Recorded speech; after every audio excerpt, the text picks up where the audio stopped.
I know for sure that you don't. Um, you're not exactly the hugest wrestling fan. Can we agree on that? Maybe you're not super wrestling, Well, okay, yeah. but I mean, you do know that there are some good people in wrestling, right? Oh, yeah, I married one.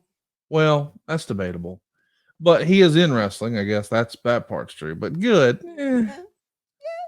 Let me introduce you to someone that you may be very familiar with. I know our audience is your soon to be friend and certainly mine. Ladies and gentlemen, Mr. Ian from Ring of Honor. Ian, what's going on, man? How are you, dude? Hey, Conrad. Hey, Tony. Hi, Lois. How are you? Hi, how are you? I'm fine. Oh, it's very nice to meet you. I've heard lots of great things from Tony, and I love hanging around Tony. I got to share a couple special moments this summer. We had a blast in Calgary, and Whoa. we had a really special moment in the Greensboro Coliseum, which I'm sure we'll talk about later today. But it's so nice to meet you. Well, thank you. I've been listening to Tony's podcast. I've been watching Tony since even before this event that we're about to watch again here today, and he's really he's meant a lot to me as a fellow broadcaster, and he's meant a lot to a lot of people over the years. So it's really cool to be part of this here today. Oh, that's really neat. Those are nice things you've said about Tony. Not Uh, very many people say nice things about him, what really. the hell? Hey, so Ian, Thank you. Nice to meet you, Ian. Nice to Ian's a meet you good too. friend. He's a good friend of Matt Schiavone's too. He and Matt are very, very good friends. Yeah. Yeah. Oh, okay. Any friends of my kids are friends of mine. No, we're Yeah. we're planning on going to see the Atlanta Braves and the Philadelphia Phillies mix it up down in Philadelphia this year. So Oh, that'd be fun. Oh, yeah. Yeah. Where do you live? Where do you? So I'm from where some of Tony's family's from. I'm from the Lehigh Valley. I'm from Allentown, Pennsylvania, Well, there and you go. There you go. yeah, you can get me talking for hours. And I've gotten in trouble on AEW for bringing up Allentown too much. I'm like Conrad with Conrad's very proud of being from Alabama. I'm very proud from being from the great state of Pennsylvania. Yeah. Well, I used to live in Pittsburgh or near Pittsburgh. It is a great state. And Allentown, that area, the Poconos, where Tony's family's from, beautiful country. Oh, Beautiful country. Yeah. it's wonderful, and we have so many parks, and we have great schools for the kids out here, and it's just it's perfect in my opinion. But I'd love to get down to Alabama and get and be there for Dynamite next week. We'll see, but uh, Ooh. yeah, it's great up here. I love it. Yeah. Well, it's good to meet you. I'm going to turn everything over whoa, to hang these on now. guys. Wait. What? We're What? going to watch Halloween Havoc 1991, Lois, and we've got it all locked Oh and loaded my on our side. God. Is that You the don't one have where the to. kids were in? I That don't think so. Halloween Havoc? Oh, I think that was 92 or 93. You're close. Yeah, it's in the Halloween Havocs. Yeah. Yes. But what we need is we need your countdown. You see, so You I've got want it it? loaded on my side, and I know Ian and Tony do on theirs. We're watching Halloween Havoc 1991.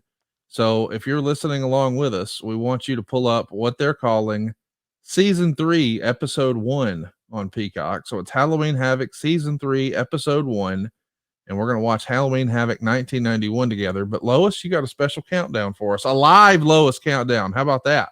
Spooky or witchy? Both. How about Okay. bitchy? Okay. No.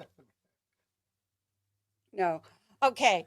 Let's do a countdown live for Okay. Hang on. Halloween Havoc. Have you got it all Yeah. queued up? Yes, I right there. So for everyone watching on YouTube, only thing you can see is Lois's right boob. As you can see, it's right there. That's Okay. the left one, Okay. dumbass. Okay. Okay. I was going to say it used to be here and it's now there. Oh, listen to you. Okay. So you ready for your countdown, honey? Sure. What do you want me to say? I don't care, but you got to end it with 3, 2, 1, play. Okay. So here's Halloween Havoc, where the witches win, and Lois is going to do it again. So in 3, 2, 1, play.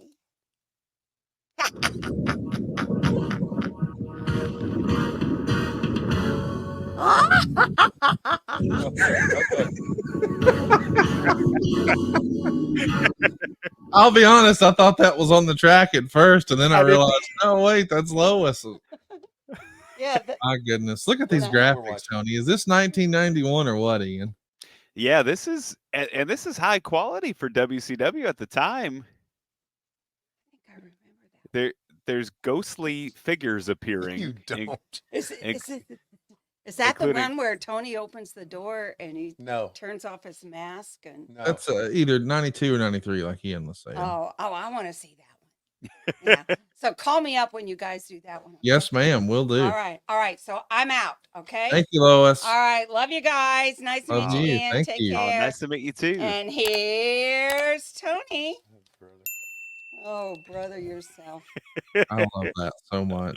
Hey, I can't believe I got a live Lois countdown. how about that? Oh, brother, we need to listen to this one. What a snake bit show this was. Ladies and gentlemen, it's going to be a tremendous night here in Chattanooga, Tennessee. As we said, 4 championships will be. You got sun in your hair right there. Why is that so light? Yeah, I think I'm beginning of sun in. And a lot of controversy surrounds the Chamber of Horror Steel Cage match. Tony, it's up first. It should be a great night, but the excitement started early this afternoon. It started early. Barry Windham was attacked in the area, the parking lot area, will be unable to compete in the Chamber of Hearts. Here's what happened a little bit earlier on here in Chattanooga today. This is the Blue Chew stiff shot of the week. No, not that peckerhead, Eric Bischoff, but the angle we're about to see in the parking lot. This is an interesting day, Yeah. show. I mean, everything about how all this happens. Oh, look at Cactus climbing out of the town car with Yeah. Abdullah. Can't really think of two people more suited for a Chamber of Horrors match than Abdullah the Butcher and Cactus Jack. Oh my gosh. Cactus Jack. What a nice shirt and tie from They're Abdullah. ready. He was a sharp dresser, man. He's a fancy dresser. Yeah. And he wasn't even supposed to be on this card. That was the crazy part. Wow. So you know more about the inner workings of this than I do. This one confused me as a kid because they advertised something and delivered something completely different. Well, there you go. Huh? That was vintage. That was vintage JCP in 1988. I can tell you that. And of course, this is obviously years afterwards. And that's one of the reasons I really think that JCP had problems and went down, because they would advertise stuff and would not deliver. Now this is The angle. That's Dusty's car, right? That's Dusty's car. That's right. Check this out. I can't believe it. Wait a minute. Hey, what's up? What a great angle. It was pulled off well. It was a nice way to explain what's happening. I mean, I thought they did a great job on that, Tony. I really did. Yeah, I liked it too. It wasn't the first time we had seen someone attacked in the outside with the car. I mean, Dusty was, remember, years ago with the Horseman and everything. Oh, yeah. But it was very well done. We had a great crowd. And Ian, here's something else that happened that night. Game 7 of the 1991 World Series that night. Right up the street. Yeah. I remember my brother was running back and forth through the house. We had one of those boxes you could obtain at the flea market, and I think the statute of limitations has expired on that. Yeah. And we were running back and forth. He had the Twins and Braves on. Yeah. I think it was Smoltz and Morris, right? Yeah. And not only that, what I remember about it so vividly is that I was able to listen as I'm driving back. There was WSB radio had the Braves on, but there was a national broadcast that I could pick up, and Vince Scully was doing it. So I heard Vince Scully call the last couple of innings of that, which was absolutely wonderful.